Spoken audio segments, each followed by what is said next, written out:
Well, Frank, as he was known by most people in Sheffield, was director here, and he did a huge amount for the galleries. He collected over 500 works of art, which included decorative works, sculptures, as well as 2D works as well. I'm Liz Waring, I'm Curator of Visual Art at Museum Sheffield. We're currently in the Graves Gallery, and this is an exhibition called A Cultural Legacy, Remembering Frank Constantine. We wanted to do this exhibition to celebrate his contribution to the city and to the art collections in Sheffield. So Frank was actually the son of George Hamilton Constantine, who worked with John George Graves, who set up the gallery initially. Frank kind of grew up in an environment of art and knew the collection from an early age. He began working here actually in 1939, but then went off to the war. He served in the army. And when he came back, he worked here again as a curator. But in the meantime, he'd also been to the Court Art Institute to train as a conservator as well.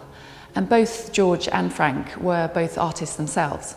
So he kind of knew the sensibility of art, and he had an excellent eye for it as well.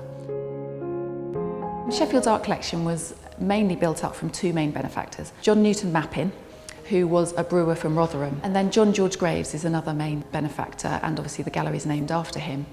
So that's the basis of the collection, and John George Graves' tastes were partly Victorian, influenced probably by the Mappin collection, but he also bought works that were contemporary to him as well. So there was a good basis in the modern British collection. And this exhibition is actually focused on the modern British collection. Despite Frank purchasing over 500 works of many different types, we felt the strength of Sheffield's collections is modern British, and that is mainly due to Frank building on Graves' original collection.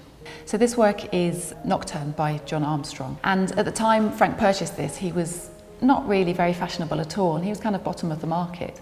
But Frank saw the quality of the work, knew how it would fit into the collection and the importance of it, and time has kind of proven him right, really. So he got it at a bargain price, but now it's one of, it's a key piece in our collection.